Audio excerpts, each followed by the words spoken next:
우리는 계속해서 사무엘하 22장 세 번째 살펴보는 시간인데요. 이 사무엘하 22장은 1절에 기록된 대로 여호와께서 다윗을 모든 대적과 사울의 손에서 구원하신 그 구원의 날, 승리를 주신 그날에 이 노래로 하나님께 아뢰어 찬송하며 영광을 돌린 찬송시가 되겠습니다. 다윗은 모든 싸움과 모든 대적에게서 항상 승리했다고 말씀을 드렸는데, 그것은 다윗이 싸움을 잘하는 특별한 신체적인 능력을 가지고 있고 또 모든 싸움을 싸울 때마다 이기는 특별한 지략이 있어서가 아니라 말씀대로 여호와께서 다윗을 모든 대적의 손과 사울의 손에서 구원하여 주시는 하나님의 은혜로 승리하는 싸움의 승리자였습니다. 그래서 다윗은 이 시편을 통하여 내가 얼마나 싸움하기에 능한 신체를 가졌고 얼마나 뛰어난 전술 전략을 가졌고 얼마나 훌륭한 싸움 실력을 가졌는가, 그리고 지형지물을 이용해서 모든 싸움에서 이겼다, 그렇게 말하지 않고 그 위경에서 건지신 하나님을 노래하고 찬미하고 있습니다. 전적으로 하나님 주신 승리이기 때문에 하나님만 노래하는 것이죠. 우리는 앞 시간까지 지난 2시간에 걸쳐서 사무엘하 22장 1절로 27절 말씀을 살펴보았는데, 이 모든 싸움에서 하나님께서 다윗을 구원하신 몇 가지 이유를 우리가 찾아봤습니다. 첫째는 7절 말씀처럼 다윗이 그 모든 죽음의 위협과 환난 속에서 하나님 앞에 구원하여 주시기를 아뢰고 부르짖었습니다. 간절한 성도의 기도를 하나님이 기뻐 들으신다라는 것 우리가 살펴봤고요. 그 다음 두 번째로 하나님께서 다윗을 모든 대적의 손과 사울의 손에서 구원해내신 이유는 20절에 있는 말씀처럼 하나님께서 다윗을 기뻐하셨기 때문에 그렇습니다. 하나님께서 사무엘을 이새의 집에 보내실 때, 다윗의 아버지 이새의 집에 보내실 때 이렇게 말씀하셨습니다. 사무엘상 16장 1절에 보면 내가 너를 베들레헴 사람 이새에게 보내리니 이는 내가 그 아들 중에 한 왕을 예선하였음이라. 미리 한 명의 왕을 하나님이 뽑아 놓았다, 이렇게 말씀하셨어요. 그런데 여러분, 하나님께서 다윗을 왕으로 뽑아 놓으신 그 이유가 무엇입니까? 다윗이 정말 율법에 흠이 없는 사람이었습니까? 행위가 완전하였습니까? 뭔가 하나님을 기쁘시게 할 만한 요소가 다윗에게 있었습니까? 그렇지 않죠. 전적인 은혜입니다. 기뻐하사 하나님께서 다윗을 택하시고 그를 이스라엘의 임금을 삼으시기를 기뻐하셨습니다. 다윗을 왕 삼기를 기뻐하신 것은 다윗의 후손으로 오실 메시아 예수 그리스도의 예표로 하나님께서 견고히 세우시기 위함이었습니다. 자, 이렇게 하나님께서는 다윗을 먼저 하나님의 백성과 자녀로 택하셨고 또 이스라엘 왕으로 하나님이 택하여 주셨습니다. 오늘날 저와 여러분을 하나님이 구원하여 주심도 창세전에 우리를 기뻐하사 먼저 택하여 주셨기 때문이고, 또 우리를 정말 복음의 말씀으로 불러 그 복음의 귀를 기울여 듣게 하시는 이런 소명의 은혜를 주셨습니다. 그리고 예수님 믿을 때 죄사함의 은혜도 베풀어 주셨습니다. 그리고 결국 하나님 나라에 들어가 영원한 영광을 누리도록 은혜를 주실 것인데, 그 모든 것들이 저와 여러분의 공로나 선행이나 그것을 받을 만한 조건이 있어서가 아니라 하나님의 기뻐하심을 따라 하나님의 기뻐하시는 선택으로 말미암아 이 모든 것들이 다 시작이 되었다는 말이죠. 그래서 다윗이 하나님의 기뻐하심을 입고 환난과 곤고와 또 죽음의 위협과 큰 싸움 앞에서 하나님의 도우심을 구할 때 하나님이 그를 기뻐하사 들으신 것처럼 그리스도 예수 안에서 저와 여러분이 순례길을 살아가면서 당하게 되는 여러 가지 어려움과 환난 가운데 하나님께 드리는 기도를 역시 하나님께서 기뻐하심을 믿으시기 바랍니다. 하나님의 선택으로부터 출발된 일이기 때문에 그렇습니다. 셋째로 다윗은 21절로 27절에서 하나님께서 내 의를 따라 갚으셨다, 그렇게 노래했죠. 그러니까 하나님께서 다윗을 승리하게 하시고 이기게 하시고 그의 기도를 들으신 이유는 그가 의로운 삶을 살았다, 그것이 하나의 이유다라고 21절로 27절에서 노래를 했는데, 지난 시간에 말씀드린 것처럼 다윗이 내 의를 따라 또 의로운 행실을 따라 이렇게 말하고 있지만 구약에서 말하는 의 또는 의인이라는 말은 율법을 다 지켰고 죄가 하나도 없다는 말이 아니라 하나님을 경외하고 신약식으로 말하면 예수님을 믿는 믿음 안에서 그 믿음을 따라 살려고 몸부림치는 삶, 비록 죄를 지어 넘어질지라도 회개하고 다시 일어나 순종의 길을 가고자 하는 그 믿음의 삶, 이것을 하나님께서 구약시대는 의로 여기시고 그런 사람을 의인으로 부르신다라고 말씀을 드렸습니다. 이것이 지난 시간까지 살펴본 1절로 27절에 하나님께서 다윗의 기도를 들어주신 이제 특별한 이유 세 가지를 본문에서 찾았고, 또 그가 건짐을 받았던 기가 막힌 여러 환경과 그런 가운데서 하나님께서 얼마나 능력 가운데 자기를 구원해 내셨는가를 다윗이 찬미를 했습니다. 오늘은 28절로 이제 33절 읽었는데요. 여기까지 이 뒷부분에서는 이제 다윗이 모든 대적과 모든 원수의 싸움에서 이기고 승리한 것은 여호와로 말미암은 구원 때문이다, 이렇게 노래를 하고 있습니다. 그러니까 하나님을 경외하는 다윗으로 하여금 대적과 맞서 싸우게 하시고 이기게 하시는 하나님, 그 하나님을 노래하고 있어요. 오늘 본문 28절을 보면 같이 읽습니다. 주께서 곤고한 백성은 구원하시고 교만한 자를 살피사 낮추시리이다. 아멘. 자, 하나님은 이런 분이라는 것입니다. 곤고한 백성은 어떻게 하신다고요? 구원하시고 교만한 자는 살피사 낮추신다. 그러나 모든 곤고한 백성을 하나님이 다 구원하는 것은 아닙니다. 곤고한 처지에 있다 할지라도 앞서 말씀드린 것처럼 하나님께 부르짖고 하나님이 기뻐하사 택한 백성, 그리고 다윗이 말한 것처럼 하나님을 경외하는 믿음을 따라 살아가려고 몸부림치고 애쓰는 그 곤고한 백성을 하나님 구원하십니다. 언약 밖에 있거나 믿음으로 살지 않는 사람을 하나님이 구원하실 리가 없어요. 여기 주께서 곤고한 백성은 구원하시고 라고 말할 때 이 곤고한 백성은 앞서 말씀드린 세 가지 조건을 다 충족하는 사람, 바로 다윗 자신이었습니다. 오늘날 저와 여러분인들 믿으시기 바랍니다. 우리가 믿음을 따라 살아갈 때 만나는 곤고한 여러 문제들을 만나게 되지만 이 곤고한 지경에 하나님이여 긍휼히 여기사 나를 이 곤고로부터 건져주시기를 원합니다, 간구할 때 하나님이 저와 여러분의 기도를 들으신다는 말입니다. 반대로 교만한 자는 어떻게 하신다고요? 살피사, 이 말은 하나님이 보신다 그 말입니다. 교만한 자는 하나님이 보시고 그를 낮추신다. 여러분, 교만한 이유는 무엇이죠? 하나님을 의지하지 않는 것입니다. 내 힘과 능력이 대단하다고 스스로 자만한 사람들, 이런 사람들을 하나님이 낮추십니다. 이 말씀은요, 이제 다윗의 첫 번째 싸움과 견주어 생각해 볼 수 있습니다. 다윗의 첫 번째 대적은 골리앗이라고 말씀을 드렸는데요. 다윗의 처지가 바로 이 곤고한 자와 같아요. 세상적으로 볼 때 다윗과 골리앗의 싸움의 결과야 다윗이 이겼지만 싸우기 전에는 누가 뭐래도 다윗이 이길 것이라고 이기기를 바라는 사람은 있었지만 확실히 이길 거라고 사람 중에 말할 수 있는 사람은 아무도 없었어요. 물론 하나님은 다윗에게 승리 주시기를 기뻐하셨지만 사람이 볼 때는 그랬다는 말입니다. 그러니까 다윗은 골리앗 앞에 나갈 때 그는 세상 눈으로 볼 때 곤고한 자였어요. 어떻게 이깁니까? 키도 등치도 몸무게도 갖고 있는 무기도 또 골리앗은 수많은 전공을 세운 장군이었는데 다윗은 공식적인 싸움터에는 한 번도 나가보지 않던 양떼를 몰던 목동에 불과했어요. 그러나 하나님은 연약해 보이고 곤고한 자 같은 다윗이 하나님의 도우심과 은혜를 간구할 때 교만한 골리앗을 이기는 그런 은혜를 베풀어 주셨습니다. 또한 하나님은 곤고한 하나님의 백성이 하나님의 도우심을 구할 때 구원하시고 교만한 자를 낮추신다라는 이 말은 여기만 기록된 게 아니라 사무엘상 2장에도 기록이 되고 있습니다. 사무엘상 2장에서 사무엘 낳은 한나가 성전에 와서 하나님을 찬미하고 노래하며 이렇게 말합니다. 사무엘상 2장 5절로 8절 몇 절 읽어드립니다. 유족하던 자들은 양식을 위하여 품을 팔고 줄이던 자들은 다시 줄이지 않도다.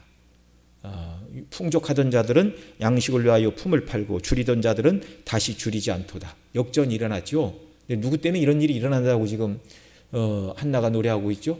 하나님이 그렇게 하시는 분이라는 겁니다. 그 다음 또 봅니다. 전에 잉태하지 못하던 자는 7을 낳았고 많은 자녀를 둔 자는 쇠약하였도다. 역시 이런 일이 일어나게 하시는 분이 누구신가? 하나님이십니다. 그 다음 6절 같이 읽습니다. 여호와는 죽이기도 하시고 살리기도 하시며 음배에 내리기도 하시고 올리기도 하시는도다. 5절의 모든 역전 현상, 높은 자를 낮추시고 낮은 자를 높추시고 가난한 자를 부하게 하시고 부한 자를 내리시는 이 모든 역사, 이게 다 하나님의 역사입니다. 그 다음 7절, 여호와는 가난하게도 하시고 부하게도 하시고 낮추기도 하시고 높이기도 하시는도다. 8절, 가난한 자를 진토에서 일으키시며 빈핍한 자를 거름더미에서 드사 귀족들과 함께 앉게 하시며 영광의 위를 차지하게 하시는도다. 아멘. 여러분, 다윗이 살던 시대, 이 한나는 다윗보다 한 세대 더 일찍 세상을 살았죠. 한나가 낳은 사무엘이 어린 다윗에게 와서 기름을 부었으니 적어도 수십 년 이상은 한나가 다윗보다 먼저 세상을 살았습니다. 한나 시대나 사무엘 시대나 다윗 시대나 오늘 이 시대와는 다릅니다. 그래, 오늘 이 시대는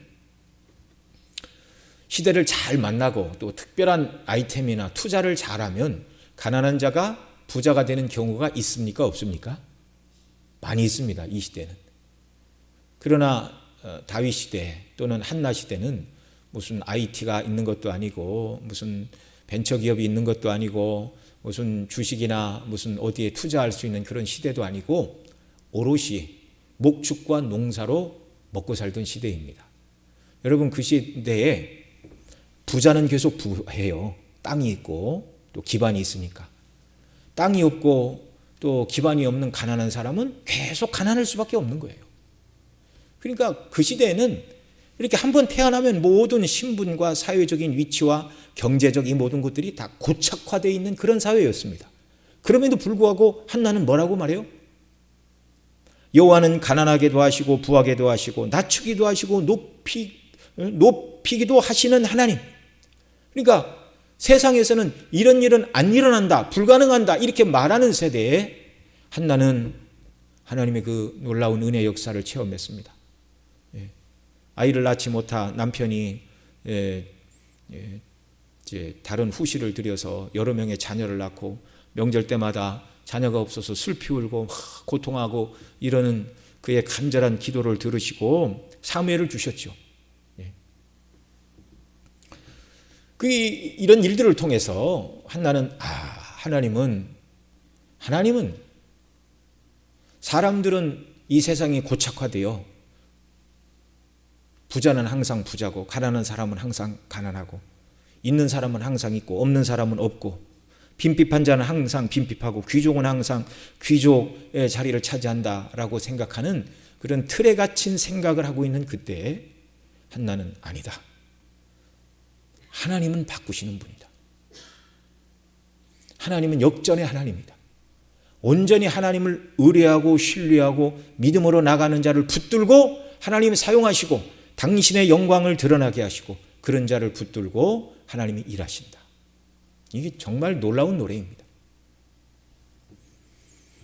그 한나의 노래가 오늘 본문 28절에서 다윗이 하고 있는 노래죠. 주께서 곤고한 백성은 구원하시고 교만한 자를 살피사 낮추시는 분이시다. 이 하나님 오늘도 저와 여러분의 하나님이시고 저와 여러분의 아버지이신 줄 여러분 믿으시기 바랍니다. 이 말이 하나님은 어떤 은혜도 주시니까 우리가 경제적으로 정말 힘을 얻기를 위해서 하나님께 나아가 기도합시다 그런 말이 아니라 우리가 더 영적으로 하나님의 충만한 은혜를 받아야 된다라는 사실입니다. 더 떨치고 일어나 하나님께서 주시는 은혜로 무장이 되어 주님이 기뻐하시는 믿음의 삶을 온전히 살아가는 것, 이것이 세상을 얻는 것보다 훨씬 더 중요하고 귀한 일임을 믿으시기 바랍니다. 모든 상황을 바꿔주시는 하나님, 줄인 자에게 양식을 주시고 잉태하지 못하던 여인에게는 7 아들을 주시고 죽을 처지에 있는 자들을 살리시고 음부에 떨어질 상황에서 올라가게 하시고 가난한 자를 부하게 하시고 낮은 자를 높이시고 가난한 자를 진토에 일으키시고 빈핍한 자를 거듭 더미에 드사 귀족들과 앉게 하시고 영광의 위를 차지하게 하시는 이런 하나님을 바라보고 신뢰할 때 긍휼을 베풀어 주시고 역전의 은혜를 베풀어 주시는 하나님, 이 하나님이 그리스도 안에서 저와 여러분의 아버지이십니다. 그래서 영적으로 우리에게 어떤 일이 일어났습니까? 예수님 믿음으로 마귀의 자녀에서 하나님의 자녀로 어두움에 거하던 어둠의 자식들이 사랑의 아들의 나라의 백성으로 저와 여러분의 신분이 바뀌었어요. 지옥에 떨어져서 영원한 형벌을 받아야 될 자들이 하나님 나라에서 영생을 누리는 복을 받게 되는 이 모든 은혜, 이 모든 은혜, 그리스도인들인 저와 여러분에게 일어난 구원의 모습이죠. 소망이 없던 저와 여러분에게 하나님을 의뢰할 때 참된 소망을 주셨습니다. 하늘의 소망으로 날마다 기뻐하고 즐거워하는 역사가 우리에게 넘쳐나기를 바랍니다. 이 소망으로 충만할 때 힘과 능력과 은혜를 주셔서 하나님의 영광을 위하여 이 땅에서 더 많은 일도 감당하게 하시는 줄 믿습니다. 그 다음 오늘 본문 29절 또 봅니다. 같이 읽습니다. 여호와여 주는 나의 등불이시니 여호와께서 나의 흑암을 밝히시리이다. 아멘. 자, 권고한 자가 하나님을 의뢰하고 간구하고 도우심을 구할 때 이 사람을 새롭게 하시고 그 권고로부터 건져 주시는 방식이 29절의 방식이다라는 말입니다. 권고한 백성을 어떻게 구원하시는가? 바로 여호와여 주는 나의 등불이시니 여호와께서 나의 흑암을 밝히시리이다. 바로 하나님께서 등불이 되어주셔서 곤고한 사람, 깜깜한 처지에 있는 흑암 가운데서 어찌할 줄 모르는 이 곤고한 사람을 하나님께서 빛을 비추어 너의 갈 길이 어딘가를 보여주시고 인도하시는 하나님이다, 그 말이죠. 여기 나의 흑암을 밝히시리다 이렇게 노래를 하는데, 흑암은 자기 환경과 형편과 처지와 영적인 상태가 너무나 어려워서 침체와 낙담에 빠진 모습입니다. 모든 것을 다 놓아버리고 해가 뜬 대낮인데도 방의 창가에 깜깜한 암막 커튼을 치고 잠이나 자자, 에이 인생에 소망이 없다, 모든 것을 놓아버린 것처럼 깜깜함에 스스로 갇혀버려 있는 이런 사람, 그런 침체에 빠져서 깜깜한 가운데 있는 성도에게 하나님은요, 그 공고한 자가 간구할 때 어떻게 하신다고요? 등불의 빛을 들고 하나님이 찾아와 주셔서 일어나라, 잠자지 마라, 깨어라, 네가 이러고 있을 때가 아니라 자, 밝은 빛으로 보아라, 내가 가야 할 길이 바로 이 길이다. 물론 그 길은 하나님의 말씀을 따라 순종하며 가는 성도의 길이죠. 이렇게 하나님은 등불로 길을 비추어 주신다는 말씀입니다. 그러니까 늘 주님을 의지하고 하나님을 신뢰하며 살아갈 때는요, 형편과 처지를 낭망할 필요가 없어요. 여러분 뭐 다 아시는 것처럼 사무엘이 이새의 집을 찾아왔습니다. 왜 그랬죠? 이새 아들들 중에 사울을 대신할 왕에게 기름을 부으라는 하나님의 명령을 받고 왔어요. 왔는데 첫째를 불렀습니다. 하나님이 아니다 그러시니까 다른 아들을 불렀는데 6 아들을 다 불렀는데도 아니라고 그래요. 하나님 아니라고 그러십니다. 그러니까 사무엘이 당신의 아들이 여기 전부입니까? 그러자 7번째 하나가 있기는 한데 들에서 양떼를 지킵니다. 그러니까 아버지나 그 모든 형제들도 다윗은 이 자리에 나올 만한 사람이 아니다, 그렇게 생각을 했던 것이죠. 기름 부음을 받은 다음에도 형들은 블레셋과의 전투에 나아가 정말 싸우는 그런 자기 일을 감당하는 사람들이었습니다. 그런데 여전히 다윗은 아버지의 몇 마리의 양떼를 지키는 일을 감당을 했다는 말이죠. 군인도 되지 못하고 약물이나 돌보던 다윗이었습니다. 그러니까 임금으로 기름을 부었는데도 여전히 다윗의 자리는 변하지가 않았어요. 여전히 사람이 볼 때 그저 양떼나 돌보는 별 볼 일 없는 목동의 삶을 사는 것과 마찬가지죠. 비천한 모습이고 곤고한 모습이고 깜깜한 모습입니다. 그런데 바로 그런 자리에서 다윗이 여전히 하나님을 의뢰하고 신뢰하고 믿음으로 나아갈 때 하나님께서 그 양떼와 함께 살고 있는 다윗에게 군사적으로 왕이 되도록 훈련을 시키셨습니다. 그 훈련이 무엇이죠? 사자와 곰이 양떼를 이렇게 잡아먹으러 올 때 그 소년, 보통 소년은 그 두려워서 어떻게 그 싸우겠습니까? 소리나 지르고 뭘 흔들어서 사자나 곰이나 쫓아내고 그러면 다행이지. 여러분, 사람이 사자와 곰과 더불어 싸운다는 게 그렇게 쉬운 일 아닙니다. 여러분, 저 북한산 가다가 들개를 만나거나 멧돼지를 한번 만났다고 생각을 해보십시오. 그 사람들이 얘기를 하죠. 이렇게 멧돼지나 들개 또 동물원에 가서 사자나 무엇을 마주하든지 뒤로 넘어지거나 등을 보이면 즉시 공격을 합니다. 탁 눈을 부릅뜨고 멧돼지를 만나면 뒤돌아서서 달리면 안 되고요. 딱 노려보고 이렇게 잘 대처를 해야 됩니다. 두렵죠. 야생에서 자란 멧돼지만 만나도 두렵고 벌벌벌벌 떨리는데, 여러분, 소년이 사자와 곰과 더불어 싸우는 것이 그렇게 쉬운 일이 아니에요. 절대로 쉬운 일이 아니에요. 그런데 그 깜깜함에 있을 때 하나님께서는 다윗의 마음속에 양떼를 사랑하는 마음을 주시고, 하나님, 내 양떼를 잃어버리지 않도록 저 곰과 사자와 더불어 정말 싸울 수 있는 은혜를 달라고 기도하게 하시고, 하나님께서 지혜도 주시고 힘도 주시고 능력도 주시고, 그래서 이렇게 훈련을 하셔서 정말 이 소년이 자기 양떼를 지키면서 사자를 때려잡고 곰을 때려잡는 그런 훈련을 하나님이 시키셨어요.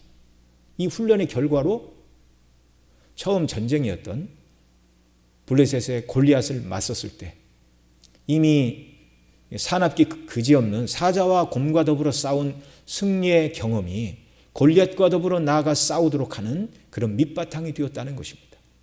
이게 깜깜함에 있는 것 같죠. 아무것도 아닌 것 같죠. 그러나 그 자리에서 하나님을 경외하고 믿음을 따라 훈련할 때 그 훈련이 그로 하여금 정말 길을 비춰주시는 하나님의 통로가 된다는 말입니다. 여러분, 이런 일은 야곱의 아들 요셉에게도 있었습니다. 그가 하나님을 경외하였고 하나님 주신 비전을 따라 해와 달이 나에게 절을 하고 또 여러 별들도 나에게 절을 하고 곡식단도 내게 절하더이다 그러자 형제한테 미움을 받아갖고 미디안 상고들에게 팔렸잖아요. 노예가 되었잖아요. 보디발의 집에 가서 열심히 순종하며 살았는데도 불구하고 누명을 뒤집어 쓰고 감옥에 갇히고 말았습니다. 깜깜하죠. 길이 없는 것 같아요. 그런데 믿음이 없는 사람은 그 자리에서 이제 자포자기를 하겠죠. 그러나 그 곤고한 자리에서 역시 요셉도 기도했습니다. 기도하였고 그런 자리에서 하나님께서는 깜깜한 그 속에 등불을 비추어 주셨어요. 흑암 속에 빛을 비추어 주셨어요. 그래서 그 요셉도 감옥에서 열심히 일을 할 때 전옥의 인정을 받아 감옥의 모든 사물을 다 관장하고, 여러분, 그 왕의 감옥은 정치범들이 오는 곳입니다. 그러니까 애굽의 모든 정치, 경제, 사람 돌아가는 곳, 모든 정치 훈련을 이 요셉은 총리가 되전에 하나님께서 감옥에서 훈련을 시키셨어요.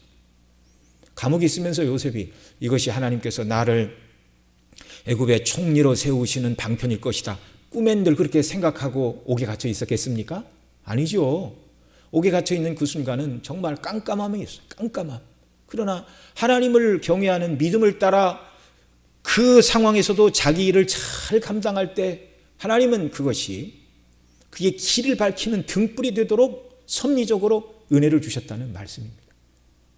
여러분, 하나님께서 우리에게 맡겨주신 모든 일들, 교회에서 맡겨주신 일들 또는 직장이나 사업체나 그 모든 것들 속에서 이거 아닌 다른 것을 찾으려 하지 말고 하나님께서 맡겨주신 일들을 성실하게 잘 감당하며 이 일을 통하여 어떻게 주님의 이름을 높일 수 있겠습니까?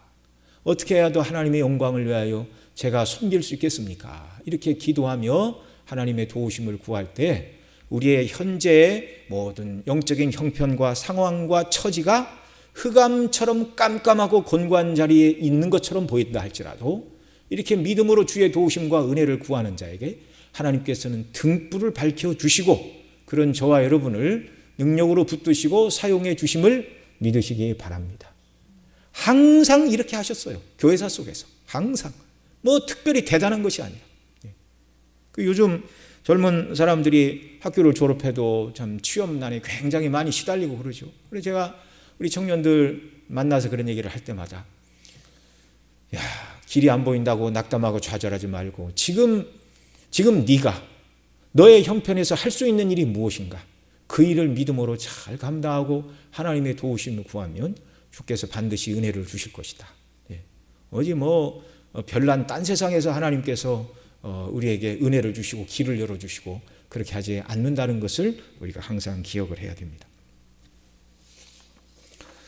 자, 저와 여러분 모두도 감당하기 힘든 고통거리 깜깜함이 찾아왔을 때 끝까지 주님을 바라보고 신뢰할 때 결국 하나님께서 등불로 저와 여러분이 나아갈 길을 밝혀주신다는 이 분명한 사실을 여러분 기억하시기 바랍니다. 사도 바울은 뭐라고 그랬습니까? 내게 능력 주시는 자 안에서 내가 모든 것을 할 수 있다. 이 빌립보서인데 그 빌립보서는 옥중서신이에요. 로마 감옥에 갇혀갖고 그렇게 말을 하고 있어요. 내게 능력 주시는 자 안에서 모든 것을 할 수 있다. 고난의 때, 어둠의 때, 흑암과 같이 깜깜함이 밀려올 때 그러나 주님을 의지하고 주께서 주시는 은혜와 힘으로 모든 것을 잘 하나님께서 감당하게 하시고 능력을 주셔서 사도 바울처럼 저와 여러분도 내게 능력 주시는 자 예수 그리스도 안에서 내가 모든 것을 감당할 수 있다. 그렇게 하나님 앞에 고백하며 사람들 앞에 증거하는 이런 은혜를 더하여 주시기를 바랍니다. 그 다음 30절 말씀 보겠습니다. 내가 주를 의뢰하고 적군에 달리며 내 하나님을 의지하고 성벽을 뛰어넘나이다. 자, 이렇게 공고한 자리에서 긍휼을 구할 때 하나님 그를 높여주시고 흑암 가운데 있는 그에게 등불을 비춰주시어서 나갈 길을 비춰주시는 그 하나님의 은혜를 덧입게 되니 나와 하나님이 함께 하시고 내게 빛을 비춰주시니 이제 이 사람은 거칠 것이 없어요. 그래서 어떻게 한다고요? 내가 주를 의뢰하고 적군에 달리며 내 하나님을 의지하고 성벽을 뛰어넘나이다. 무수한 대적이 있다 할지라도 하나님이 가라 하시면 주저하지 않고 말을 타고 질주하는 사람입니다. 두려워하지 않고 성벽을 뛰어넘나이다. 여러분, 이 성벽 안에 무엇이 있는지 압니까? 모릅니까? 몰라요. 그래서 성벽 안에 질이 무엇이 있다 이런 정보로가 파악되지 않고서는 성벽을 뛰어넘을 수가 없는 거예요. 그런데 하나님께서 빛을 통하여 비춰주시고 너의 갈 길이 여기라 그렇게 말하니까 세상 사람들은 두려워 아무것도 할 수 없지만 다윗은 주를 의뢰하여 적군에 달리고 내 하나님을 의지하여 성벽을 뛰어넘는다. 이렇게 말하고 있는 것입니다. 하나님이 지지해 주시고 명하시니 담대하게 이 길을 가는 것이죠. 정말 다윗은 하나님을 의지하고 적군에 뛰어드는 사람이었습니다. 사무엘상 26장에 보면 10사람들이 사울에게 가서 다윗이 광야 하길라 산에 숨지 아니하였습니까? 이렇게 이야기를 하자 이미 24장에서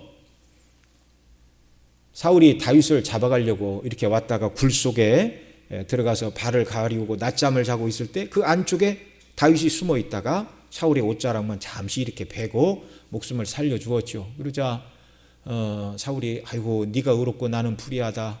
내가 다시는 너를 쫓지 않겠다. 그렇게 얘기를 했는데 26장에서 또 쫓아왔어요. 군사 3천을 끌고 이제 들에 밤이 되니 야영을 합니다. 다윗이 그 밤에 사울의 진친 곳에 이르렀는데 사울과 함께한 모든 사람이 잠이 들어 있었어요. 이때 다윗이 이렇게 말합니다. 사무엘상 26장 6절로 7절에 다윗이 이에 햇사람 아히멜렉과 수르야의 아들 요압의 아우 아비새에게 물어 가로되 누가 나로 더불어 진에 내려가서 사울에게 이르겠느냐.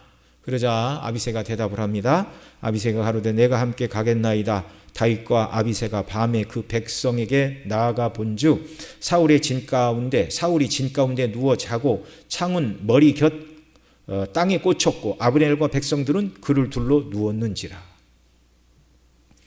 지금 사울이 3,000명의 군사들을 대동하고 사울을 잡으러 나왔습니다. 그 모든 사람들이 잠들어 있는 이 밤에 그 군영에 사울이 아비새 한 사람만 데리고 들어간다는 것은 그렇게 쉬운 일이 아닙니다. 누구라도 깨어 있을 수 있다 생각을 하면 3,000명의 특수 정예병이 자기의 목숨을 노리고 와 있는 그 사자굴에 들어갈 수 있습니까? 사자들이 잠을 자고 있다고 여러분 사자굴을 막 다닐 수 있어요? 부시럭거리는 소리를 듣고 사자가 일어나면 끝장입니다. 그런데 그는 하나님을 의지하였고 그런 다윗을 하나님께서 인도하실 때 다윗은 사울과 아브넬 그리고 수천 명의 사람들이 잠을 자고 있는 그 진영에 담대하게 들어갔어요. 아비새 한 사람만 데리고 담대히 들어갔어요. 이때 아비새가 창으로 사울을 찔러 단번에 땅에 꽂게 해달라고 요청하자 그를 말리면서 사울의 머리맡에 있던 물병과 창만 가지고 나왔습니다.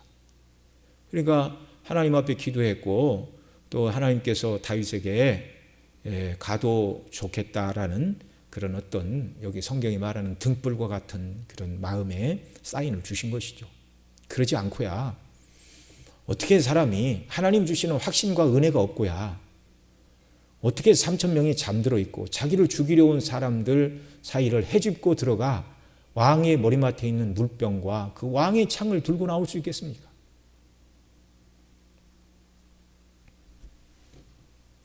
하나님께서 나와 함께 하시고 지켜주신다는 확신과 위로가 없으면 절대로 할 수 없는 행동입니다.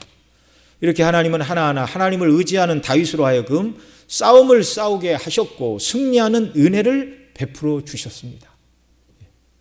곤고한 자, 강구할 때 일으키시고 깜깜함에 있는 자에게 등불을 비춰주시자 하나님을 의지하여 적군에 달리고 하나님을 의지하여 성벽을 뛰어넘고 담대히 나가는 이 다윗. 그러니까 다윗이 몸으로 나가서 싸워서 승리는 거두었지만 그를 그런 사람 만드시고 그를 보호하시고 지키신 건 전적인 하나님의 은혜라는 말입니다. 저와 여러분 모두도 이렇게 하나님의 은혜에 붙들려 쓰임받고 살아가는 역사가 있기를 바랍니다. 31절로 33절에서는 정말 그 사실을 더 분명하게 말하는데요. 우리 31절 또 읽습니다. 하나님의 도는 완전하고 여호와의 말씀은 정미하니 저는 자기에게 피하는 모든 자에게 방패시로다. 29절에서 등불을 비추신다 그러는데 시편 119편 105절에 있는 것처럼 주의 말씀은 내 발의 등이요 내 길의 빛이니이다 라는 것처럼 하나님께서 나갈 등불을 뭘로 비추시는가? 말씀의 빛으로 비추어 주십니다. 그래서 이 31절에서 하나님의 도는 뭐라고 그래요? 완전하고 퍼펙트하다 그 말이죠. 또 여호와의 말씀은 정미하니 저는 자기에게 피하는 모든 자에게 방패시로다. 하나님의 말씀대로 순종하며 살아가면 어느 누구도 이 사람을 공격할 수 없다는 것입니다. 말씀대로 순종할 때 하나님이 이 사람을 보호하신다는 거예요. 믿으시기 바랍니다. 먼저 하나님의 말씀은 완전하고 이렇게 말하는데요. 완전 무결하죠. 그러니까 어느 시대고 수정할 필요가 없어요. 완전 무결한 건 손댈 필요가 없는 것입니다. 어느 시대이든. 다윗 시대에 주신 말씀, 다윗보다 먼저 모세 시대에 주신 이 모세오경, 다윗을 통하여 주신 이런 시편의 말씀, 또 신약의 사도들을 통하여 주신 복음서와 서신서의 이 모든 말씀들은 하나님의 모든 말씀은 다 완전한 말씀입니다. 사람이 손댈 게 없어요. 여러분, 황금은 모든 시대를 관통하여 가장 귀한 보배로 대접을 받는 것처럼 하나님의 말씀도 모든 시대, 모든 사람에게 완전 무결하여 그 말씀을 붙드는 사람은 항상 힘을 얻고 복을 받고 이 말씀을 붙들고 살아가면 이 31절 하반절이 뭐라고 그래요? 자, 정미하니 저는 자기에게 피하는 모든 자에게 방패시로다. 이 완전한 하나님의 말씀을 붙들고 갈 때 하나님이 방패가 되어 지키신다. 두 번째로 하나님의 말씀은 정미하다. 그러니까 완전한 말씀, 정미한 말씀을 붙들고 나갈 때 이런 은혜를 주신다는 것인데요. 완전하다는 것은 손댈 것이 없는 말씀이라는 걸 살펴봤고, 정미하다는 말은, 이 정미하다라는 단어는 히브리어로 짜라프라는 단어인데, 이 말은 금 세공업자들이 짜라프라는 말을 사용하면 금을 단련하다, 금을 연단하다 그런 뜻이고요. 하나님께서 우리에게 짜라프라는 단어를 하나님께서 사람에게 이 단어를 사용하면 사람을 연단하고 시험한다 그런 말입니다. 하나님의 말씀이 정미하다라고 말할 때 이 정미하다라는 말은 금을 세공하듯이 아주 세세한 부분까지 정밀하게 하나님의 말씀은 지시를 한다는 것입니다. 완전한 말씀일 뿐만 아니라 세세한 부분까지 모든 것을 다 지시해 주신다는 거예요. 말씀에 붙들리면, 성령의 인도를 따라서. 그래서 이 하나님의 말씀에 붙들릴 때 흑암이 있는 자에게 등불이 되어 주시어 담대히 적군을 향하여 달리고 하나님을 의지하여 성벽을 뛰어넘는 이런 은혜, 하나님의 말씀으로부터 이런 은혜가 우리에게 임한다는 사실입니다. 여러분, 이 땅을 살아가는 우리의 순례의 삶은요, 하나님의 말씀과의 씨름임을 믿으시기 바랍니다. 낮에도 말씀을 드렸죠. 하나님을 사랑한다는 사랑은 무엇인가? 첫째는 하나님의 말씀을 사랑하고 그 말씀대로 순종하려 애쓰는 것이 하나님 사랑이다. 여러분, 하나님 우리 눈에 안 보이잖아요. 하나님 사랑하지만 우리가 하나님께 맛있는 음식을 갖다 드립니까? 좋은 옷을 사드릴 수 있습니까? 어떻게 하나님을 사랑하는 우리의 마음을 하나님께 어떻게 표현할 수 있어요? 그분의 말씀 붙들고 순종하며 살아가는 것이 하나님 사랑하는 것임을 믿으시기 바랍니다. 우리 일생에 이렇게 하나님의 말씀에 붙들려 그 말씀을 붙들고 순종하며 살아가면요, 하나님께서 능력으로 저와 여러분들에게 여기 있는 것처럼 울타리로 피하는 자 모든 자에게 방패시로다, 방패가 되사 하나님이 저와 여러분을 지켜주심을 믿으시기 바랍니다. 그래서 믿음으로 살아가고 하나님의 말씀 붙들고 성실하게 살아가는 사람들은요, 절대 세상에서 망하지 않습니다. 세상에 누구도 이런 사람을 무너뜨릴 수도 없고 해함을 받지도 않는 것입니다. 32절로 33절 또 보겠습니다. 같이 읽습니다. 여호와 외에 누가 하나님이며 우리 하나님 외에 누가 바위뇨. 하나님은 나의 견고한 요새시요 나를 온전한 곳으로 인도하시며, 이렇게 노래하고 있습니다. 자, 말씀의 빛으로 이렇게 다윗을 인도하시니 여호와 외에는 하나님은 없으십니다. 하나님의 말씀대로 순종할 때 승리를 주시고 지켜주시니 여호와 하나님만 나의 의지할 바위시요 나의 피난처이십니다. 견고한 요새시요 또 나를 온전한 곳으로 인도하실 이는 하나님밖에 없다라고 이렇게 32절 33절에서 다윗이 노래를 하고 있습니다. 다음 시간에 더 살펴보겠지만 이 다윗은 그리스도의 예표입니다.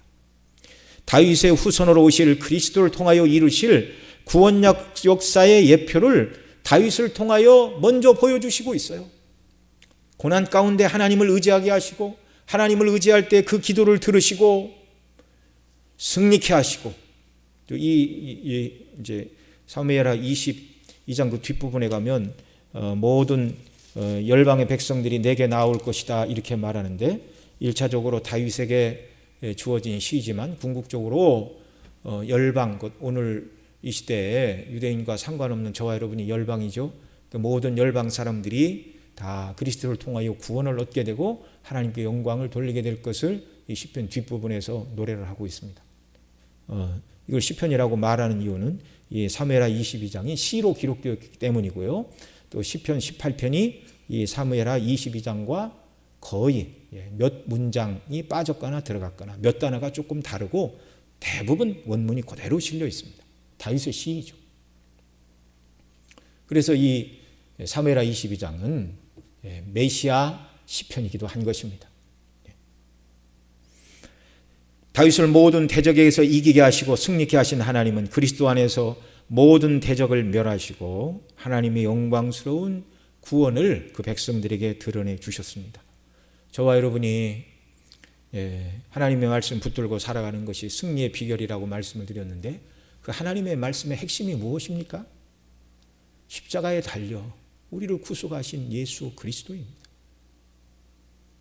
그리스도 안에서 믿음을 따라 살아갈 때 깜깜한 어둠에 속해 있는 자와 같은 이 비천한 자라 할지라도 하나님이 이 사람을 일으키시고 나가야 될 길을 그리스도의 십자가의 복음 안에서 밝혀주시고 그 주님을 의지하여 담대히 적군에 나아가고 성벽을 뛰어넘고, 그래서 하나님이 나에게 날마다 승리를 주시는 하나님이라고 저와 여러분 모두도 하나님께 영광을 돌리며 찬송하며 순례길을 살아가는 이런 은혜를 날마다 더하여 주시기를 바랍니다.